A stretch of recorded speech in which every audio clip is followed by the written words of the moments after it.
Dear ladies and gentlemen, good afternoon. I'm Yu Dengyun, come from China Aerospace Science and Technology. It's really exciting to see everyone in the beautiful season in Bremen. I believe you have already experienced many wonderful moments during the past 3.5 days. I hereby extend my warmest welcome you to attend this GNF. This GNF is organized by Chinese Society of Astronautics, Global Aerospace and Telecom Consulting Limited, and IAF Select Committee on Satellite Commercial Applications. Today, our discussion topic is prospect of China's new generation recoverable satellite Piggyback service. China will launch its first commercial recoverable satellite in 2019. During from 2019 to 2025, 15 missions are planned, creating new prospect of commercial space service for flying and returning payload satellites from orbit, and the potential new commercial niche for all countries in the burgeoning commercial space economy. We will have 2 lectures, following with a discussion panel. Of course, everybody is welcome to contribute your ideas. Next, I'm honored to introduce 3 outstanding colleagues to you. Dr. John Horrick, who is a professor and the Neil Armstrong Chair from this Ohio State University. Dr. Li Min is the professor and vice president of China Academy of Science and Technology.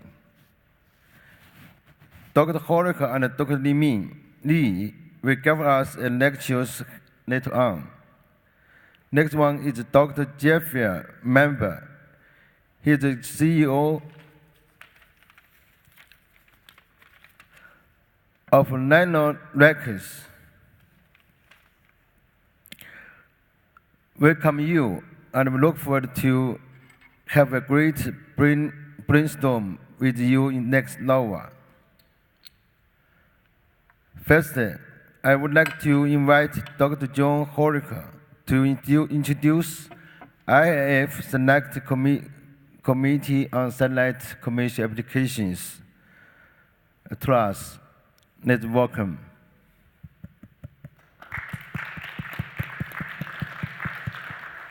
谢谢。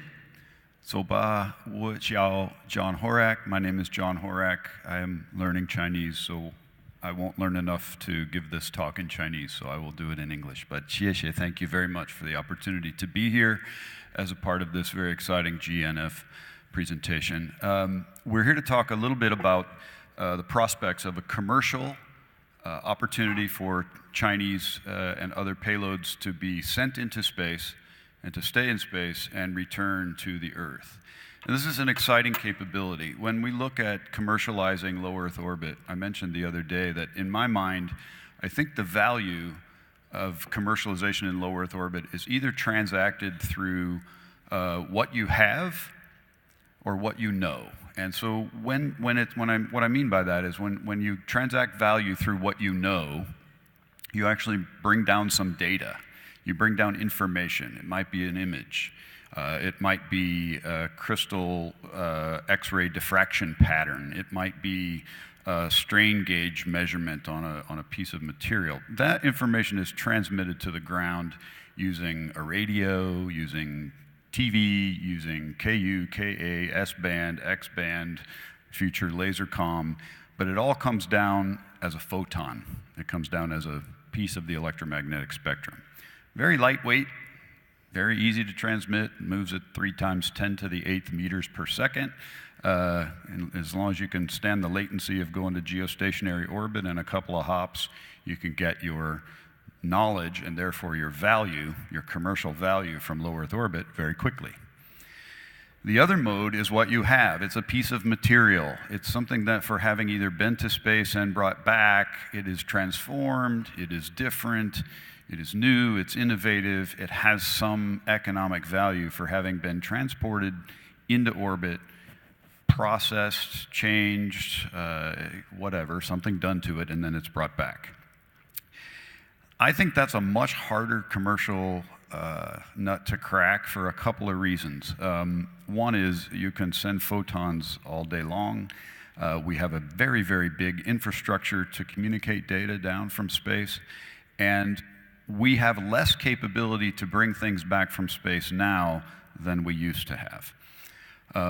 When the space shuttle was retired, the United States space shuttle was retired, we lost as a human species on planet Earth the capability to bring back 35, 40, 50,000 pounds worth of stuff. One of my first experiences at NASA was the opportunity to go to the Kennedy Space Center and see a piece of hardware called the Long Duration Exposure Facility. This was launched prior to the Challenger accident and spent many years in space orbiting the Earth and had surface materials experiments, and it was actually brought back by a different shuttle after the Challenger experiment and was an important research tool in learning how different materials will behave after a long period of time in space and inform the space station. Today, our down mass capability, is what's called the down mass capability, is pretty limited. Now, you can bring back material on the SpaceX Dragon. It splashes down in the ocean and then recovered. And you can bring back very, very small amounts of material in the Soyuz capsule, hopefully, most importantly, the 3 people who come back. But there's a small amount of cargo that you can bring back. And at the moment, that's about it.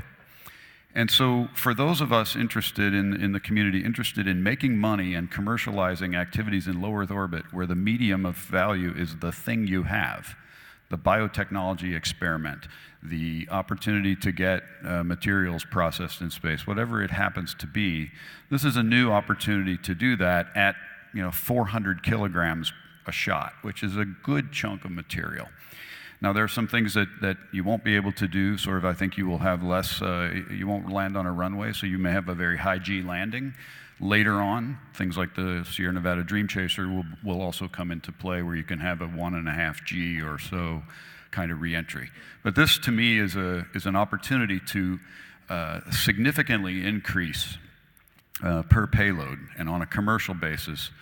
We'll see how the commercial basis plays out. But the opportunity to fly, maybe 10 or 20 days if you want to go up and not use the version that I understand has propulsion, but up to a year for hardware and experimentation that would utilize the propulsion module that's envisioned. So keeping in mind the commercial aspects, it's a great opportunity, I think, to explore a business value proposition around how do we make money sending things into space, leaving them there, powering them up a few hundred watts, 400 kilograms. The sky's the limit on your imagination on how you use the facility. But that's why I think it's very exciting. And we'll see how it goes. A true business is nothing more than a falsifiable hypothesis from a scientific sense. And we will see many, many innovations. This just happens to be one of them. And so perhaps with those introductory remarks, I will pass it to my colleague, Li Ming. Okay. Thanks, Dr. Horak, for impressive introduction. Is there any question to Dr. John Horak?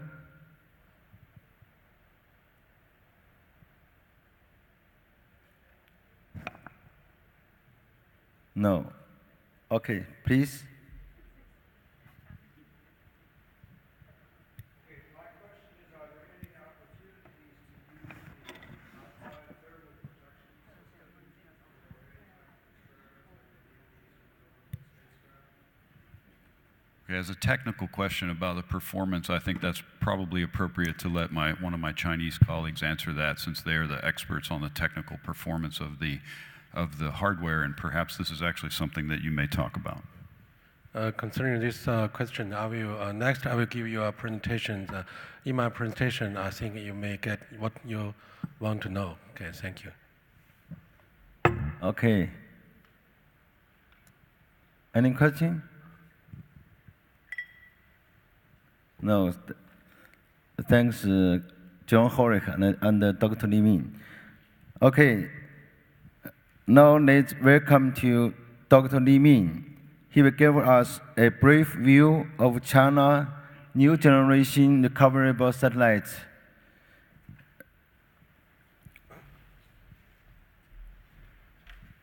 Welcome.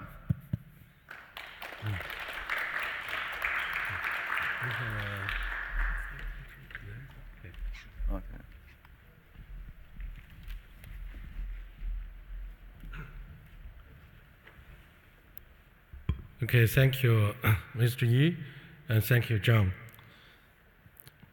Distinguished audience, ladies and gentlemen, good afternoon.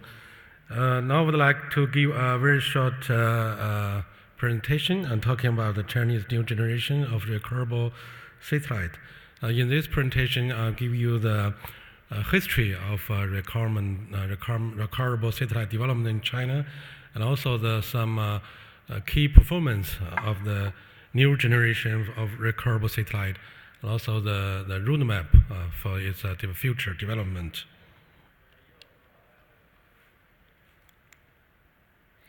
So the content including the history of recoverable satellite, the new generation, and the service for payloads, and cooperation with the NGRS, that means the opportunity for future missions, and also the plan and progress for NGRS.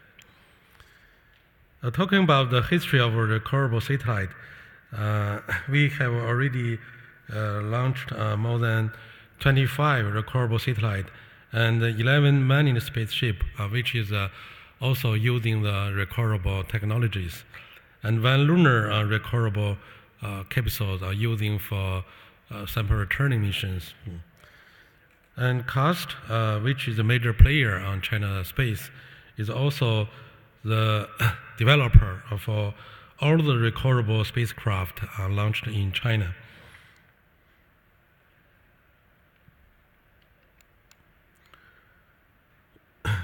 So by 2016, we have already launched 25 recoverable satellites. The first generation, we have already launched 23 satellites, while conducting the main task of Earth observations, had carried out about 17 batch of space science experiment in the form of Piggyback payloads. A second generation, we call the FSW-4 satellite, was built for space science experiment. In this experiment, including the microgravity science, almost account for about 28% of all experiments, and also there's space life sciences, about 23rd of all the experiments. Also, the others are for space technology experiments, space materials, and also space breeding. For the new generation of recoverable satellite, we have actually 2 types of the design. One type is for the short term, another type is for the long term. The big difference, I think, is on the design of the energy and the power system. You can see that for the long term type, we will have a solar arrays, but for the short term, there's no solar arrays. Those are some key parameters for those 2 type of design. The satellite will flow on the circular orbit with the altitude about 340 kilometers, with the inclination about 43 degrees. And the flight duration for the short term, we can have about 2 or 3 weeks for recoverable models. And for the long term, we can work for 1 year for the long-term model. For the capacity of the recoverable payload, for the short term, the recoverable ability is about 500 kilograms with 400 watts for the powers. And for the long-term recoverable capability is a little bit higher. It's about 600 kilograms with the same payload powers. For the long-term applications, we can still provide unrecoverable payloads. With the additional unrecoverable payload is about 300 kilograms.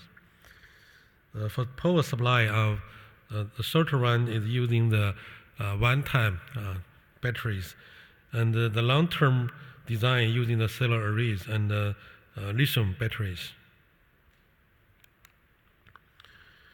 For the advantage of unmanned recoverable spacecraft, including the better microgravity compared with the manned missions, since there is no disturbance from the movement of astronauts. So it can reach up to about 10 minus 7 G microgravity. It's a very pretty high especially for the microgravity experiment. Another one is more available for this kind of spacecraft. Beginning from next year, we will have each year we have 2 times launch opportunities. So in total, we can provide 1/10 payloads for recoverable each year. Another one is less constrained. Since there's the unmanned missions, there will be no astronaut, so there will be a very simple interface. You don't need to consider too much issues concerning the safety issues with the astronaut. Another one is more flexible. The launch and the flight sequence can plan it according to the user requirements.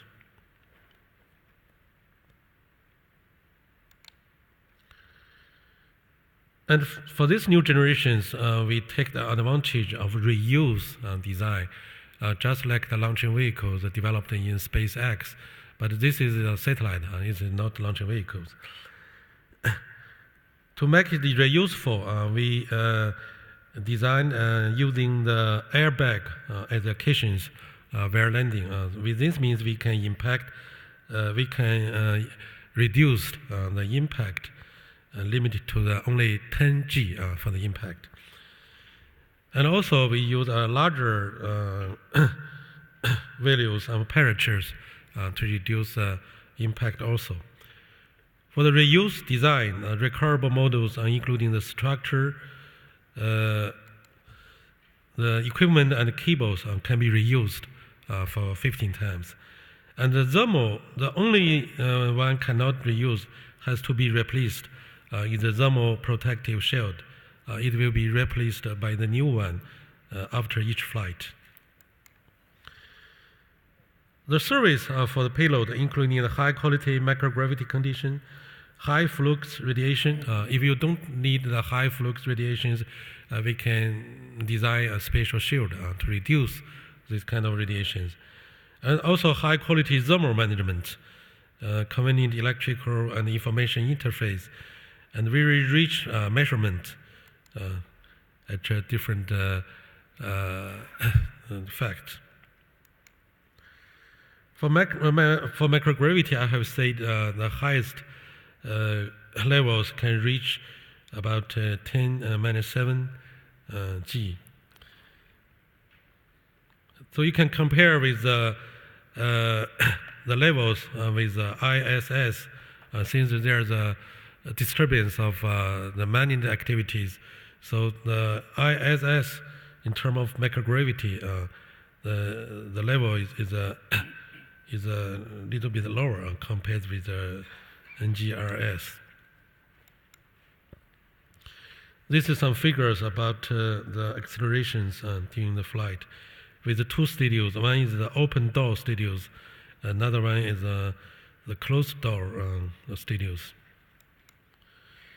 For the thermal management, NGRS equipped with a single-phase liquid lobe system, so it may satisfy the demand for thermal control of payload, especially the life science payload.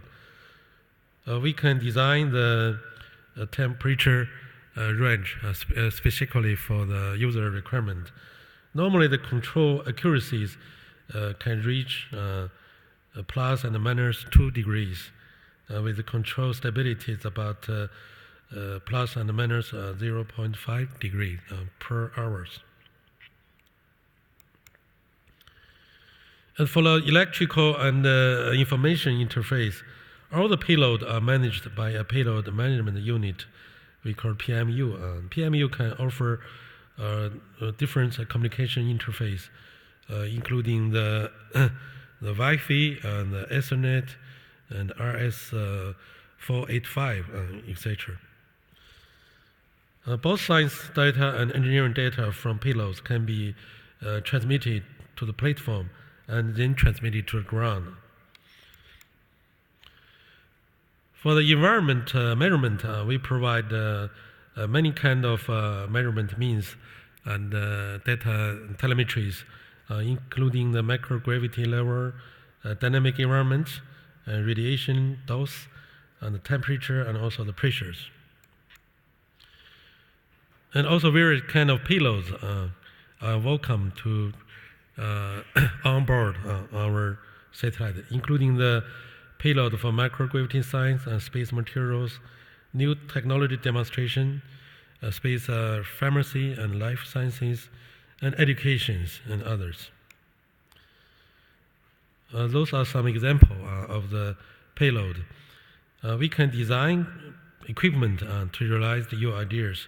We also provide the training using a training institute in our academy for the equipment development and also for space technologies. Those pictures just give you some example for space materials, life sciences, and any other types. According to the present plan of this program, the first flight will happen next year. The current phase, we end the development phase, phase D, which is system assembly, integration, and test. For the Piggyback chance, it will be still available for the first flight by the end of this year. So if you want to have your first flight, you can contact us immediately. And the cost, as a commercial satellite, the cost will be in affordable and reasonable range according to the present international markets. And also after the first flight, we plan about 15 missions before 2025. Apart from the recoverable satellite, we have using the Chinese space station cargo spacecraft to develop another more powerful recoverable abilities. For this kind of cargo spacecraft, we are capable of returning 2 tons of payloads. And also the returning capsules can be reused for design for 15 times. And also in the Chinese space stations, we are now designing very small, flexible, and deployable payload re-entry capsules, which will be demonstrated around 2022. It's capable of returning 100 to 200 kilograms of payload or cargoes from the LEO space stations to Earth. So it's specially designed for the Chinese space station programs. And for the cargo recoverable abilities, I forgot to mention that this ability will do the first demonstration missions around 2020 2021.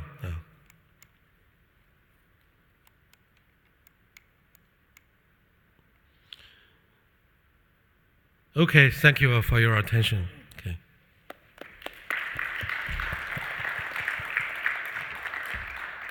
Okay, thanks, Dr. Li Min, speech. It's very excellent. Now I think it's open for questions or comments if you have. Okay, please.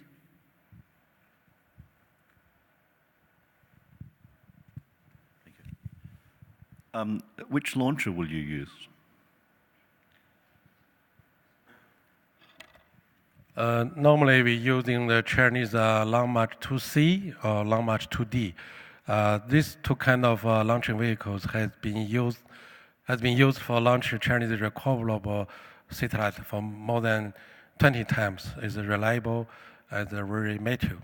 Okay, thank you. And how much of your technology has come from the Shenzhou capsules? You mean the recoverable cargo spacecraft? Yeah, I think the common platform of the service modules is coming from Tianzhou 1 and Tianzhou 2, which is already for Tianzhou 1, which is already launched into orbit and already returned to the ground. But for the recoverable models, it will take the technology of new generation of Chinese manned spacecraft. The next generation Shenzhou craft is already under development, and is a small size models had already flight 2 years ago. So the official models and will be, I think, will be launched this year or next year for the full-scale demonstrations. Okay, thank you.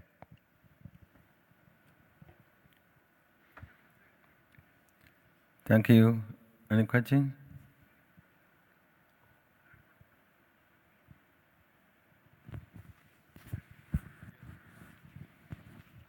Okay, please.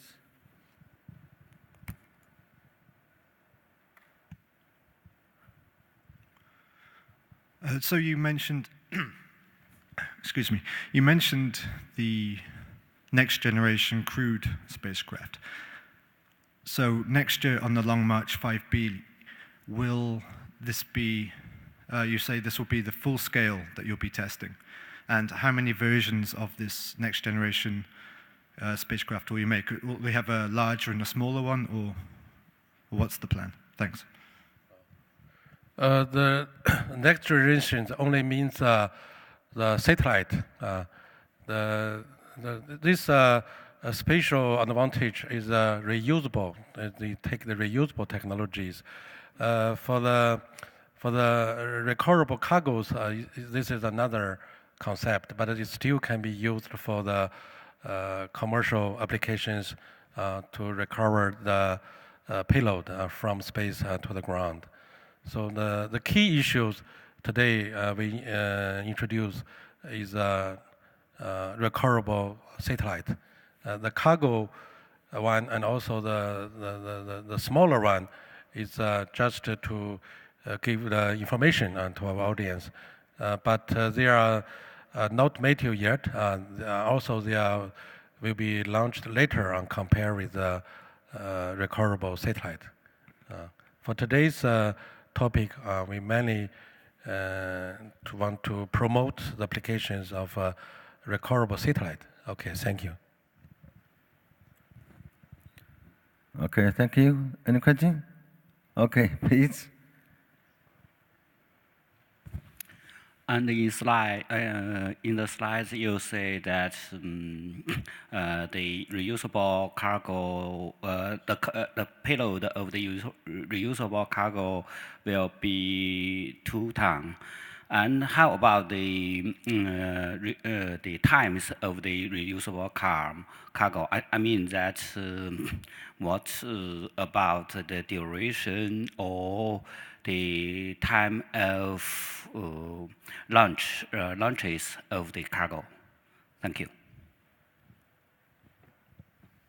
It's normally takes about 2 years for the development, since we need to put the user requirement into the development phase, including the design, assembly, integration, and test.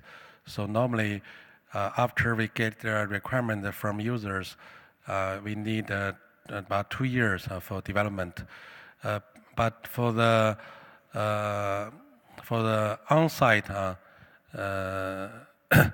activities in the launching side, it normally takes 2 months for preparation in the launching side. And for the mission or durations on the orbit, it normally takes 2 weeks or 4 weeks. It's also according to the requirement of the users. Okay, thank you. Okay, thank you. Please? Yes, sorry, another one from me. What do you think will be the ratio of business clients who are looking to make money out of the research that's done compared with government-funded clients such as universities and research institutes? I suppose the big money would be in the first one, and that's where the most growth would be, because ultimately government funding is limited for universities and research institutes. That won't grow very far. And I'd be interested in the other panelists' ideas on the same subject. If I understand your question clearly, that we anticipate the users maybe mainly from the industries, and maybe there are also some users from the universities and from research institutions. All these requirements are welcome, to onboard our recoverable satellite.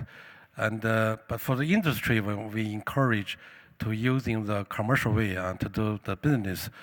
So the channels are either to the CSA, China Society of Astronautics, either to our international partners, and also you can go directly to CAST, which I have given the contact information in my presentations. And there still have other channels. If you want to get some support from government bodies through the bilateral or multilateral collaborations and the framework of government collaborations, that will be still some other opportunities to join these activities. Okay, thank you. Okay.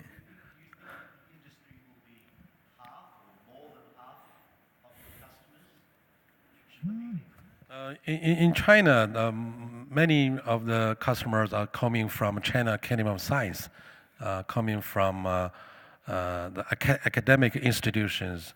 And I think the industry customers should be less compared with the academic users. This is the case in China, but maybe different in other countries. Okay, your question is very, very interesting. So just Dr. Jeffrey Member have some words. Okay, I was going to touch on this in my brief remarks, and it is a good question, and I can complement what you were saying, because my focus would be on the West and in Europe and the States. And there we work on the International Space Station, and we struggle. We struggle to get private industry, and we're slowly getting there. And in listening to the presentation, it's funny because I was thinking how this recoverable satellite could turn out to be a great bridge, because we at Nanoracks have had 9 years of commercial research on the International Space Station, and we are beginning to get some industry involved. I always hesitate to predict, but I believe that given the openness that you're expressing here today, there will be industry interest. And it will happen the usual way. There'll be one or two brave companies that go first, and then everybody will try and catch up. So I do see a very good chance for a platform like this that it will have a fair amount of commercial support. And I can touch on more in my talk. Okay, thank you. And also in these issues, since we are very short of experience on the commercial space, so we are open, to call for collaborations, not only from industry, but also call for collaborations with some commercial agent, to help to make it happen. Okay, thank you. Any question, please? I was also wondering to hear Mr. Horack's and Mr. Mumber's opinion on how internationally wise this Chinese reusable spacecraft and satellites would go into the international market. I'm sort of assuming that right now our reusable capacity is concentrated in the United States and Europe, and we've seen a lot of emerging countries capacities being launched from either New Zealand or India. Maybe Chinese reusable will be like the bridge in between. That's my assumption, but I want to hear your opinion on what the new international market will be like with such enablers coming in from China and other places. Well, I will echo Jeffrey's comments that this could be a bridge. I think the impediments to using it will be same as many things. What does it cost? What is the friction? And what I mean by that is how easy is it to integrate a payload? How long does it take? What is your certification process? All of the things that have to be done in order to reliably fly something into space. And then, of course, there are political considerations, which the NASA administrator said those things are done above our pay grade. But Nanoracks has been successful, for example, in flying on a commercial basis an experiment from Beijing Institute of Technology on the International Space Station. And so I have this saying, if it happens, it must be possible, and it's happened. So therefore, it is possible. And I think we can find ways to work this in both directions. And I would hope that, anytime a nation brings a capability to the world that adds value to our common goals in exploring and commercializing and utilizing low Earth orbit, that everyone finds that there is an opportunity to take advantage of it. Okay, thank you, everybody. Now let's go on to the next stage of the GNF. We are very curious about the point views of experts. Please, Jeffrey. Thank you. Thank you, and thank you for offering this wonderful platform. My name is Jeffrey Manber. I'm the CEO of Nanoracks. And when we started Nanoracks 9 years ago, we were the first company in the world to own and operate our own hardware in low Earth orbit, in this case on the International Space Station. And no one really knew if companies would pay where governments had been before. And no one, and even the Americans were not terribly comfortable talking about prices. NASA at that time was not comfortable just having commercial outside people. And the space research community was very well known. Everybody knew each other. And slowly we've grown our business. Today we have customers in 32 nations. As John was kind enough to say, we brought the first commercial Chinese-based project to the International Space Station. For us, Beijing Institute of Technology and their synthetic DNA project was just another customer. It was, I'm slightly lying, but for me, it was the importance of fulfilling the customer's request, and we were very pleased to do that. It's a funny thing. So I speak here on the panel today, I suppose, as the business. And it's a funny thing about predicting, And it's a funny thing about predicting space markets. Most of these markets, especially low Earth orbit research, they're new. And it's hard to see. I mean, I also have a unique experience in that prior to Nanoracks and the International Space Station, I worked with the Russian company Energia, and I helped market the Russian space station Mir. And oh, it's also 9 years. Oh, I did that for 9 years also. And the funny thing was, when you talk about what is the customer base for a space station, everyone assumes it's the same. But the customer base we had on the Mir space station was totally different than the customer base we have on the International Space Station. So that should give us pause, on the one hand, that we can't predict the future because the customer base will be dependent on the platform. And here we have a completely different platform. This platform is unmanned, and in some ways that's a disadvantage, and in many ways it's an advantage. A lot of customers that we have, for example, cannot do their research because it is a human environment on the International Space Station. And NASA does not wish, of course, and no one wishes to risk the lives of the crew. And so the fact that this platform is unmanned is, from my commercial perspective, an advantage. The fact that the sponsoring organization is saying there will be 15 of them, and that's predictability.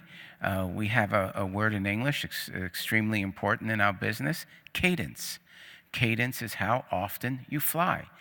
And if I am a vice president in a pharmaceutical business, and I know that I can fly in 2019, 2021, and 2024, it's more likely that I'm going to get the funding within my corporation. The fact that it's commercial is extremely important in my market, because in my market, as you look at education and purely commercial projects, some don't want to be associated with governments, any government, but to be associated with an advertising agency, or to be associated with, let's say, Great Wall of China, or whomever, Great Wall Launch Company of China, or whomever, that's different for commercial customers. And it's different than if it's the European Space Agency or NASA. It appeals to certain commercial organizations far more.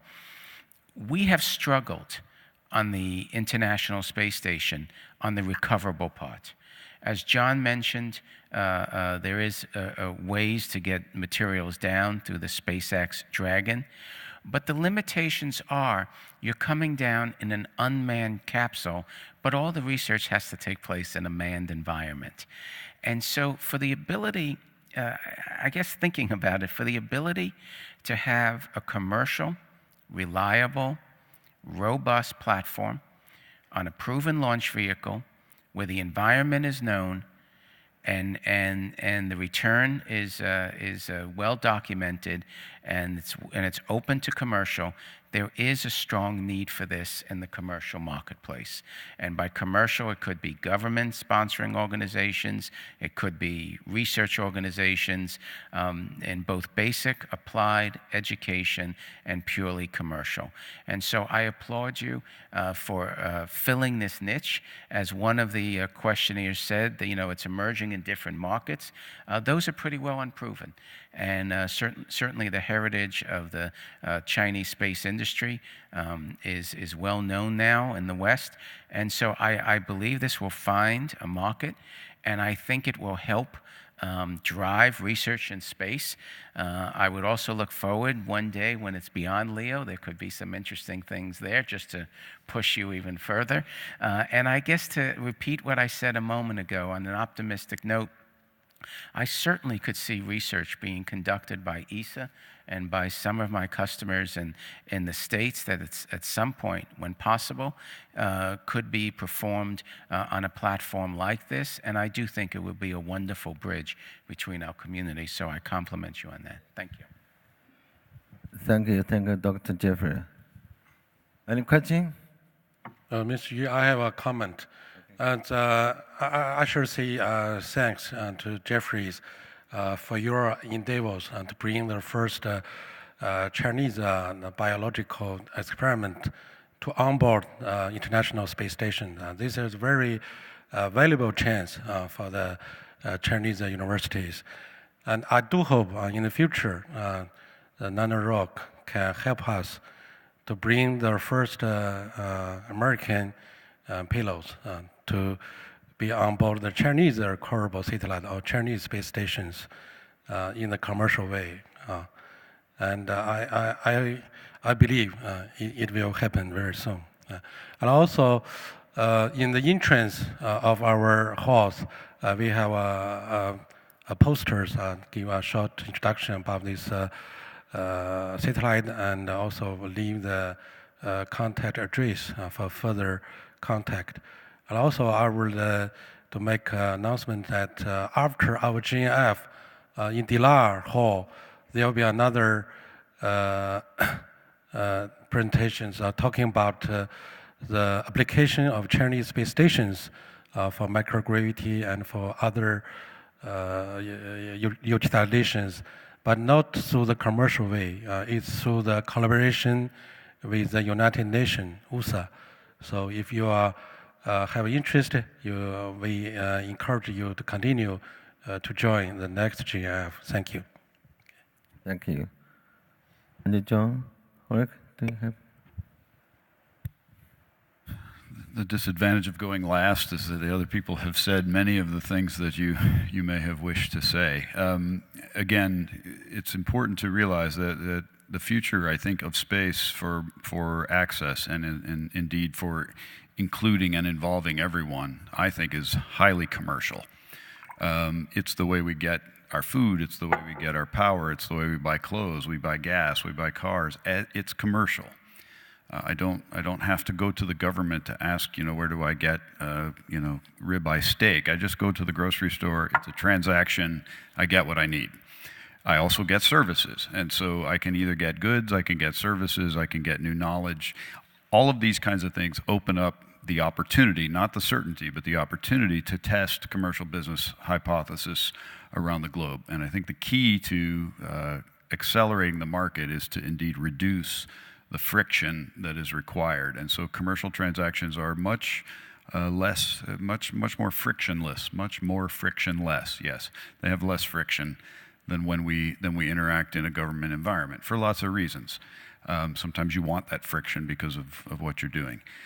And then the last point I'll make is that I think that it's important to note that commerce and indeed science rides on the back of infrastructure. And one of the things that we see with the International Space Station and then with new emerging capabilities is the building and development and implementation of infrastructure. When we have infrastructure in place, it might be an interstate highway, it might be a harbor, a port, an airport, a railroad. Then commercial enterprise comes in and builds itself atop that reliable, predictable, and stable infrastructure. So here's looking to the next generation reusable capsule as another piece of our commercial global space infrastructure. Okay, thank you. Thank you, John, Dr. John Horick. Everybody, the time is up, so I want to say it's time to end the topic. But I think Dr. Jeffrey and Dr. John and Dr. Li Ming have gave us very excellent opinions. I think the recoverable satellites have independent properties rather than largest spacecraft such as space station and space label. Because if for smaller cargo, I think it's the recoverable satellite is more better, more faster, and more cheap. So I think the new generation recoverable satellite Piggyback service is, I think, is very more useful. That's my opinions. Okay. Now it's coming to the end of today's topic. I hope you are inspired more or less during the GNF. I look forward to have further discussion and cooperation with all of you. In closing, I would like to give my thanks to all of you for your attendance and a warm discussion, and especially thanks to for Dr. Jeffrey Member and Dr. John Horick and Dr. Li Min. And I hope I hope you will enjoy the following conference and have a great memory improvement. Have a good night. Thank you.